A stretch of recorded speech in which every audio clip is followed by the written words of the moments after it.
Hello everyone, welcome to Victory academy.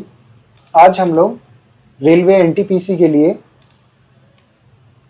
कुछ important question को solve करेंगे। जिस तरीके के आपके क्वेश्चंस पूछे जा रहे हैं तो पेपर से पहले ज़रूर देख के जाइएगा। ये कुछ मेरे बारे में जो मैंने एग्ज़ाम्स को क्वालिफाई कर रखा हुआ है। तो चलिए क्लास को शुरू करते हैं। जो भी स्टूडेंट 10 में से 8 क्वेश्चन को सॉल्व कर देगा ना, तो मान लीजिए उसकी प्रिपरेशन बहुत ही अच्छी चल रही है, पेपर बहुत ही अच्छे आ रहे हैं, तो ज़्यादा पैनिक होने की ज़रूरत नहीं है। चलिए शुरू करते हैं। पहला क्वेश्चन आपकी स्क्रीन पर सॉल्व करिए आप लोग। एक मोबाइल फ़ोन का अंकित मूल्य 18,500 रुपये था। एक व्यक्ति ने 2 क्रमिक छूट प्राप्त करने के बाद 13,000 रुपये में खरीदा। पहली छूट 24% थी, तो दूसरी छूट ज्ञात कीजिए। चलिए सॉल्व करते हैं, आप लोग भी सॉल्व करिएगा। देखिए उसे पहली छूट तो मिल गई थी ना 24%, ठीक। अब दूसरी छूट हमें निकालनी है, तो क्या करना होगा, हमें 76% की वैल्यू निकालनी होगी अंकित मूल्य से। सीधे सीधे बताता जा रहा हूं। देखिए 2 जीरो कट जाएंगे, किससे? इसके परसेंटेज के साइन से कट जाएंगे, ठीक है। इसका गुणा करिएगा, 6 पंचे 30, 18 छक्के 108 और 3 हासिल है ना, तो 111। 7 पन्ना 35, 3 हासिल, 18 सत्ते 126 और 3 129। ऐसे ही हमें अप्रोच एग्जाम हॉल में भी रखना है। कितनी आ गई? 14,060 रुपये वैल्यू आ गई है ना, और उसने बेचा कितना दूसरी छूट देने के बाद? 13,000 रुपये में। तो हमें कितने की छूट मिली? 1,060 की छूट। इन दोनों का अंतर कितने पे मिली? 14,060 पे। और परसेंटेज निकालना है तो गुणा 100। सॉल्व करते हैं। देखिए 0 से 0 कट जाएगा, 2 से काटेंगे तो ये 53 बार, ये 703 बार। अब हमें 5300 बटे 703, इसको एग्जाम हॉल में पूरा सॉल्व नहीं करना है हम लोगों को। क्या देखना है? इसके हमें आसपास देखना है। जैसे मान लीजिए ये 700 है, ठीक। 700 में हम 7 का गुणा करेंगे तो 4900 होता, मतलब हम इसके आसपास पहुंच रहे हैं।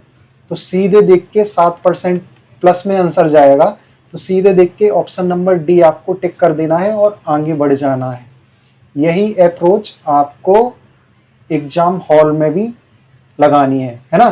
तो आप लोग पूरा सॉल्व करके देख लीजिएगा, ऑप्शन नंबर डी ही आपका करेक्ट आंसर होगा। तो इसी तरीके से हमें एग्जाम हॉल में भी सॉल्व करना है, ठीक है दोस्तों। तो वीडियो को लाइक कर दीजिएगा और क्लास को बिल्कुल लास्ट तक जरूर देखिएगा। कुछ आपको एग्जाम्स की टिप्स भी दूंगा मैं कि किस तरीके से वहां पे क्वेश्चंस को सॉल्व करना है। आपकी स्क्रीन पर दूसरा क्वेश्चन है, यदि आप अपने मित्र को 5% चक्रवृद्धि ब्याज पर 2 वर्ष के लिए 4,000 रुपये देते हैं, तो 2 वर्ष बाद आपका मित्र कितनी धनराशि लौटाएगा? तो चलिए सॉल्व करते हैं। कितनी धनराशि है? 4,000 रुपये। रेशियो मेथड से सॉल्व करेंगे। 2 वर्ष के लिए क्या होता है रेशियो? 2:1, ठीक है। तो 4,000 रुपये का 5% कितना होगा? 2 जीरो से 2 जीरो कट जाएंगे ना, है ना। 40 पंचे 200, ठीक। ये आ गया 2 रेशियो के लिए। अगली बार क्या होगा? ये 200 है ना, इसका 5% निकालेंगे तो कितना होगा? 10।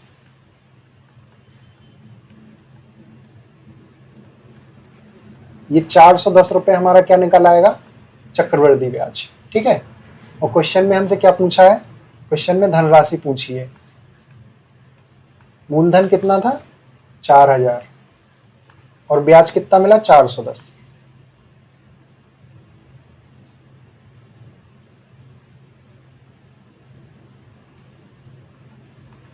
तो 4410। तो ऑप्शन को ध्यान से देखिएगा और फिर टिक लगाइएगा। देखिए मैंने ऑप्शंस को सेम सेम दे रखा है, तो थोड़ा सा ध्यान दीजिएगा, वहीं पे आपको भी ऐसा ही देखने को मिलेगा। तो जल्दी जल्दी में ऑप्शन देख के गलत मत लगा देना, है ना, ठीक ठीक ही आंसर लगाना। तो ऑप्शन नंबर आपका डी आपका करेक्ट आंसर होगा। तो थोड़ा सा 1-2 सेकंड का टाइम दे दीजिएगा, ऑप्शन को देखिएगा, फिर जाके टिक लगाइएगा, और इसी तरीके से आपको सॉल्व करना वहां पे। चलिए, इजी क्वेश्चन लिया है एक मैंने। 3 घंटियां क्रमशः 12 मिनट, 18 मिनट और 24 मिनट के अंतराल पर बजती हैं। यदि वे सभी 12 बजे एक साथ बजती हैं तो वो कितने मिनट बाद पुनः एक साथ बजेंगी।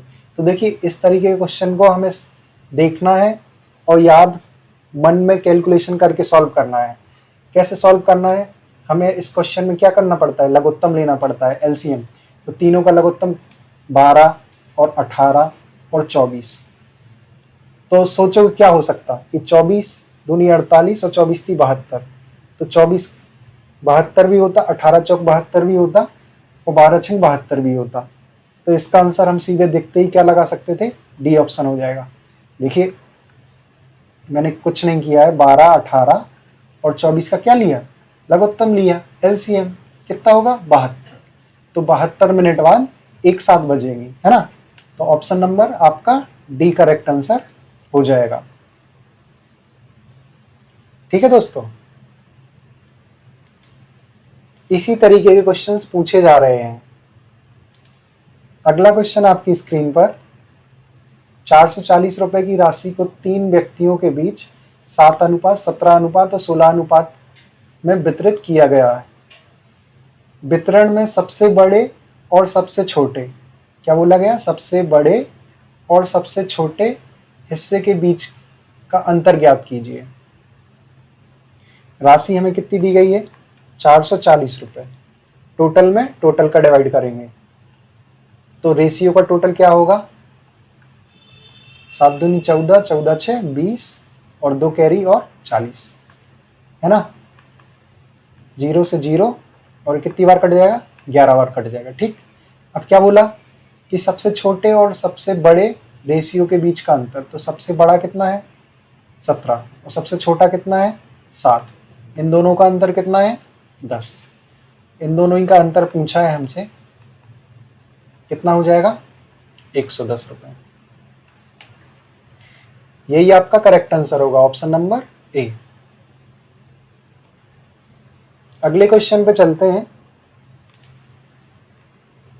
अगला क्वेश्चन आपकी स्क्रीन पर, यदि 19, 57 और 81 तथा 22 समानानुपात में है तो 22 का मान ज्ञात कीजिए। कैसे कैसे लिखते हैं इसको, ऐसे लिखते, देखिए इसका रेशियो होता है हमेशा A/B बराबर C/D। तो जैसे दिया गया है वैसे ही हम लिख देंगे, 19/57 बराबर 81/22। 22 हमें निकालना है 19 के पहाड़े में, 57 कितनी बार में, 3 बार में, 19 थी 57। तो 22 बराबर कितना आ जाएगा, 81 गुणा 3, 3 एकम 3 और 8 थी 24। ऑप्शन नंबर बी आपका करेक्ट आंसर होगा। ठीक है दोस्तों,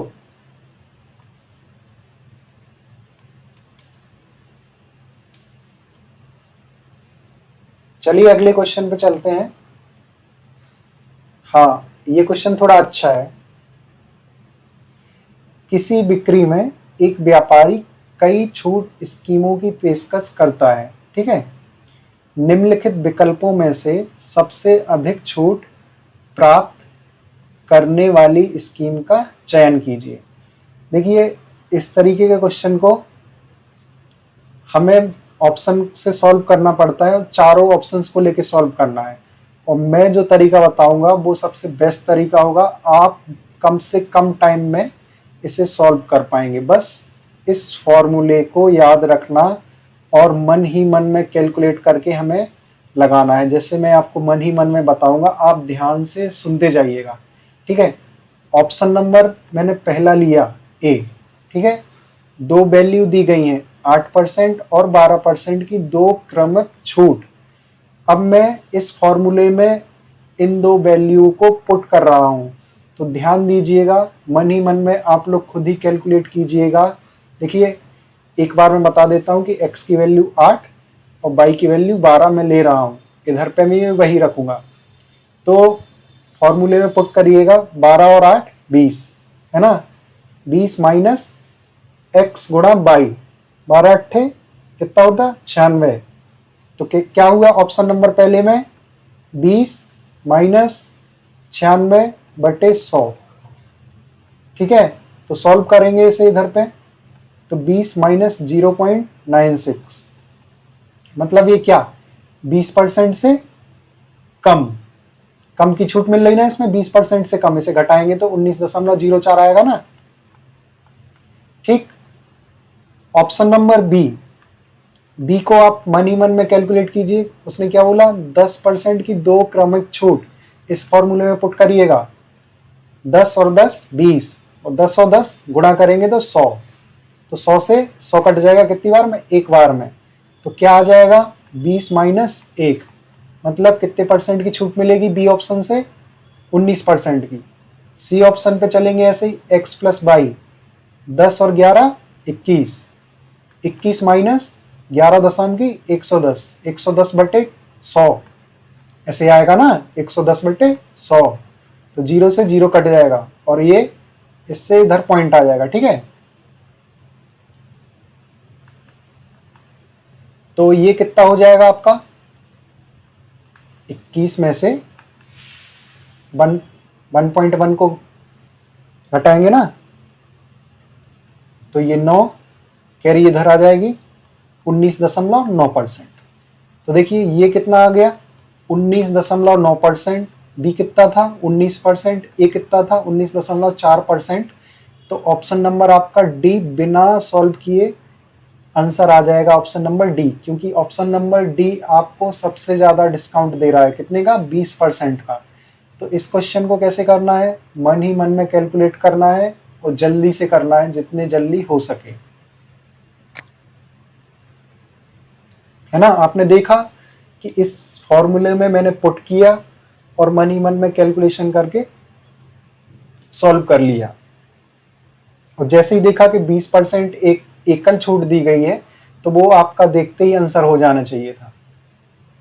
जैसे अगर इसमें ऑप्शन और होता, ऑप्शन नंबर ई होता कि 10% की 3 क्रमिक छूट दी गई है ना, तो आपका आंसर ऑप्शन डी ही होता। क्यों होता, जैसे 3 बार हम इसमें छूट देते, ठीक है, तो कम ही कम होता जाता ना। जैसे कितना ऑप्शन नंबर आप बी को देखिए, 2 बार छूट दी थी तो 19 आ गया था, 19%। अब 19% प्लस 10% माइनस, माइनस का साइन आएगा, माइनस एक्स वाई गुणा करेंगे, है ना, तो कितना 190/100।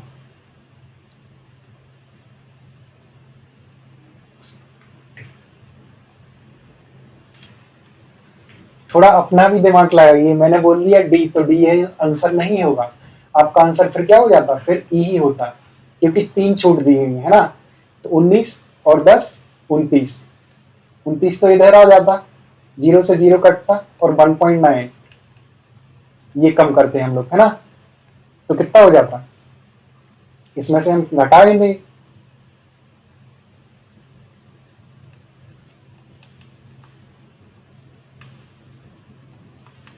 27.1% की छूट मिलती। तो थोड़ा सा ध्यान रखिएगा, है ना, कि किस तरीके से सॉल्व करना है। तो इस क्वेश्चन में तो आपका आंसर क्या होगा, बी ही होगा, ठीक। चलिए अगले क्वेश्चन पे चलते हैं। अगला क्वेश्चन टाइम एंड वर्क से है। प्रवीण किसी कार्य को 6 घंटे में करता है, ऋषि उसी कार्य को 28 घंटे में कर सकता है। शान की सहायता से उन्होंने 4 घंटे में कार्य को पूरा कर लिया, तो शान अकेले उस कार्य को कितने घंटे में करेगा, ठीक है। चलिए सॉल्व करते हैं, आप लोग भी करिएगा। पी फॉर प्रवीण, प्रवीण ने 6 घंटे काम किया। आर फॉर ऋषि, ऋषि ने 28 घंटे काम किया। अब क्या बोला कि शान की सहायता से उन्होंने, तो कौन कौन है, प्रवीण है, ऋषि है और शान। शान की सहायता से 4 घंटे में पूरा कर लिया। तीनों का एलसीएम लघुत्तम लेंगे, कितना 28 थी 84, 14 छंग 84, ठीक है, हाँ, तो 84 आ जाएगा, ठीक है। यही आएगा ना, सही है ना? हाँ, 14 छंग 84, 28 30 84 और 21 चौक 84। ठीक, ये क्या आ गई? इन सब की एफिशिएंसी आ गई। और पूछा क्या है कि सान अकेले उस कार को कितने दिनों में करेगा। देखिए तीनों की efficiency P plus R plus S की कितनी है? 21 है। तो इसमें से हम किसकी P और R की घटा देंगे तो सान की हमें एफिशिएंसी मिल जाएगी। तो P की कितनी आई? क्षमता 14 और इसी की 3। तो 14 प्लस 3 17, 17 घटा देंगे 21 में से तो सान की क्षमता कितनी आ जाएगी? 4। सान एक दिन में 4 काम करेगा। तो हमें कितने काम कराने पूरे? 84। तो सान 84 काम कितने दिन में करेगा? 21 दिन में। जो भी पूछा गया है, जैसे इसमें घंटे का पूछा गया है तो 21 घंटे में करेगा। 21 चौक 84। तो ऑप्शन नंबर ए आपका करेक्ट आंसर होगा। चलिए अगले क्वेश्चन पर चलते हैं। अगला क्वेश्चन आपकी स्क्रीन पर पार्टनरशिप से है। एक व्यवसाय में पी आर और एस में शेयर 2:3 और 4 के अनुपात में है। यदि कुल लाभ 18,000 है तो एस को पी से कितनी अधिक धनराशि मिलेगी? क्वेश्चन को ध्यान से देखना, इजी है लेकिन पूछा जो गया है वही ऑप्शन टिक करना है। ठीक है, तो फॉर्मूला तो आपको याद ही होगा ना कि लाभ बराबर क्या होता, उसने कितना इन्वेस्ट किया और कितने टाइम के लिए किया। ठीक, क्वेश्चन में हमें कितना टोटल लाभ दिया गया है? 18,000। ठीक है, 3 लोग हैं पी आर और एस, 2:3 और 4। टाइम नहीं दिया गया है, मान लीजिए सबने 1-1 साल के लिए किया है तो वो तो कट ही जाएगा, है ना। टोटल में टोटल का डिवाइड करेंगे, 4 3 7 और 2 9। कितनी बार में? 2, 2000 बार में कट जाएगा पूरा। ठीक है, अब पूछा क्या है? एस को पी से कितनी अधिक। एस और पी का डिफरेंस कितने का है? 2 का डिफरेंस है बस। तो इसमें क्या करना? 2 का गुणा करना है। तो 4,000 रुपए अधिक मिलेंगे। ठीक है, तो ऑप्शन नंबर ए आपका करेक्ट आंसर होगा। चलिए अगले क्वेश्चन पे चलते हैं। अगला क्वेश्चन आपकी स्क्रीन पर सॉल्व करिएगा। एक 375 मीटर लंबी रेलगाड़ी विपरीत दिशा में 10.2 किलोमीटर पर घंटे की चाल से चल रहे एक व्यक्ति को 15 सेकंड में पार करती है। तो रेलगाड़ी की चाल ज्ञात कीजिए। देखिए व्यक्ति को पार करना मतलब खुद को ही पार करना। ठीक है,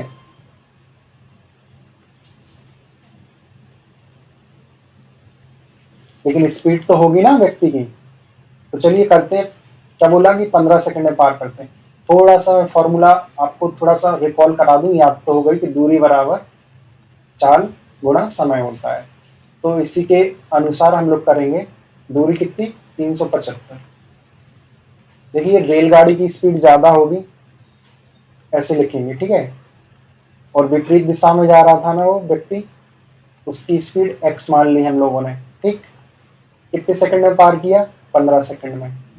अब ये सारी किलोमीटर पर घंटे में दी गई थी स्पीड और हमें टाइम दिया है सेकंड में, तो इसे हम मीटर पर सेकंड में कन्वर्ट करेंगे तो 5/18 से गुणा कर देंगे।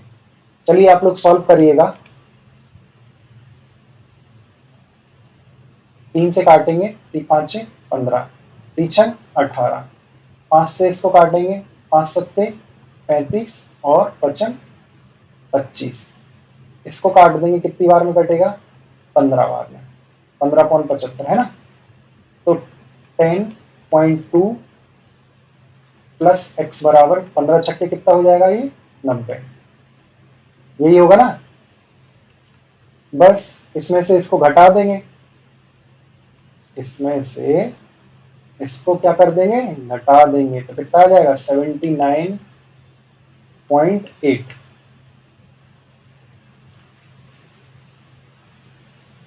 79.8।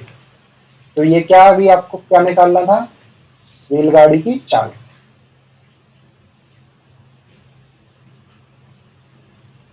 तो ये रेलगाड़ी की चाल आ गई है ना, तो यही आपका करेक्ट आंसर होगा।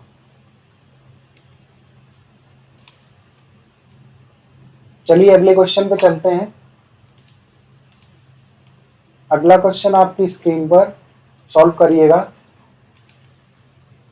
एक दौड़ में एक एथलीट पहला चक्कर 402 मीटर की दूरी 134 सेकंड में तय करता है और समान लंबाई का दूसरा चक्कर 67 सेकंड में तय करता है, तो एथलीट की औसत चाल ज्ञात कीजिए।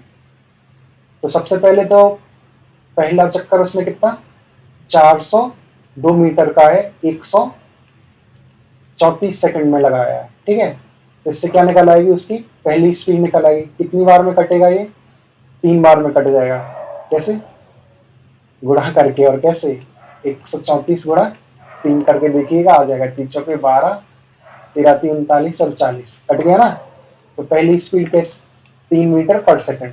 अब बोलता है समान दूरी 67 सेकंड में जाता है, तो ये 67 से कितनी बार में कटेगा, कितनी बार में कटेगा। 7 के पहाड़े में ऐसे याद देखो कि 2 यूनिट डिजिट किस में आता है, तो 6 में आता ना, कि और भी किसी में आता है, तो 6 में आता। वैसे और भी तरीके हैं, गुणा कर लीजिए, जैसे आपको लगे वैसे कर लीजिए। तो 6 मीटर पर सेकंड आ जाएगा, ठीक है। अब क्या बोला, औसत चाल, एवरेज स्पीड निकालनी है उसकी। तो एवरेज स्पीड का फॉर्मूला क्या होता, 2 गुणा पहली स्पीड दूसरी स्पीड और बटे पहली और दूसरी स्पीड का सम। 3 तिरका 9, 3 दूनी 6, तो एवरेज स्पीड उसकी क्या आ जाएगी, 4 मीटर पर सेकंड। यही आपका करेक्ट आंसर हो जाएगा। तो ये आपकी क्लास का लास्ट क्वेश्चन था। तो पेपर को सॉल्व करते समय कुछ बातों को याद रखना कि अगर आपको क्वेश्चन देखते ही पहली नज़र में अगर आ रहा है तो आप सॉल्व करिएगा, ज़्यादा से ज़्यादा 1 मिनट दीजिएगा, उसके बाद स्किप कर दीजिएगा, है ना। जो क्वेश्चन आए उनको पहले सॉल्व करना, बाकी क्वेश्चन को मार्क फॉर रिव्यू करके छोड़ देना और बाद में टाइम बचेगा उसमें आप सॉल्व करना। नहीं तो जो आते होंगे ना वो भी छूट जाएंगे और फिर आप बाद में बोलेंगे कि टाइम कम पड़ गया था। तो ये मत करना, ठीक है दोस्तों। तो वीडियो को लाइक करें, कमेंट करें और शेयर करें ज़्यादा से ज़्यादा लोगों में। और जिन लोगों ने अभी तक चैनल को सब्सक्राइब ना किया हो तो वो लोग चैनल को सब्सक्राइब कर दें। तो क्लास को यहीं पे ख़त्म करते हैं। Thank you.